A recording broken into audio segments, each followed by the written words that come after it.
Hi guys, natay baligya pre-love nga dress sa akong anak, di ara. Oh. Pre-love ato ibaligya ang dress sa atong anak. Sa mga nakakita sa akong post ani nga katong graduation sa akong anak, once ni siya nasulob in just one day niya ato na ni siyang ibaligya.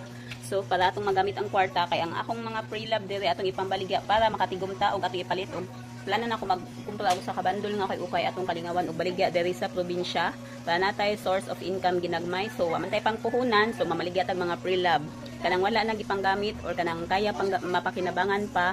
Pre-love it means kanang use na pero dili siya kanang gikuan kanang sobra kagamit na or bunog na kayo balik kanang kuan sa ba kanang mga na use na nga mga things pero pa mapahimuslan pa nyato na siyang ibaligya og affordable prices.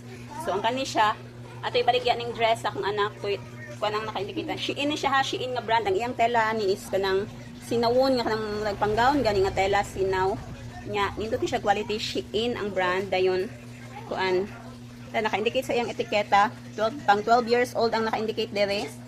Akong anak is bago pa nag-12 mo ni siya with barcode pa na siya nya man na siya iyang etiketa nya tanawa iyang tela sinaw panggaon gid siya nga kuan akong tingog kay gipagaw kay gila niya tong lawas tungod sa kainit gipis langog gikuan lasa lain kayong pamati. So maninda ta dire mga pre-love items kani siya 350 pesos lang ako ibaligyan ninyo 350 pesos.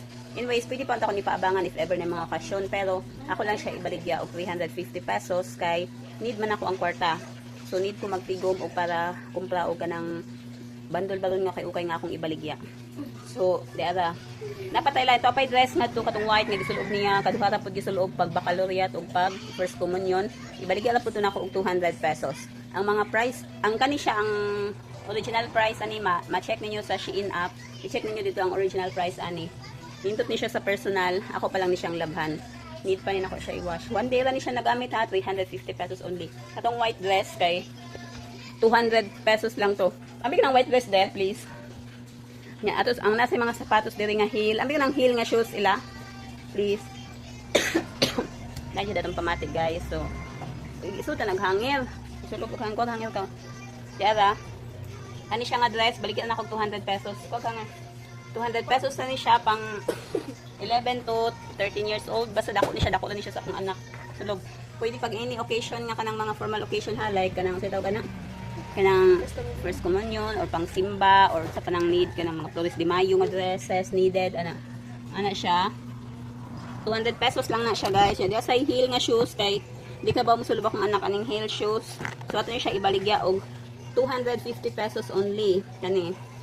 Ang mga prices, original prices ani more than sa akong pagbaligya nga price pero ato na siya ibaligya og lower price once use mga 2 hours use ani 2 hours use pre-love bali like new ni siya brand new kay 2 hours naman siya na use awa sinaw kay na siya sinaw akong anak di ka ba niya di sa kumusulog kay ani kay ko lang na ko diri sa balay gabantayan kong bata mo na siya iyang forma oh.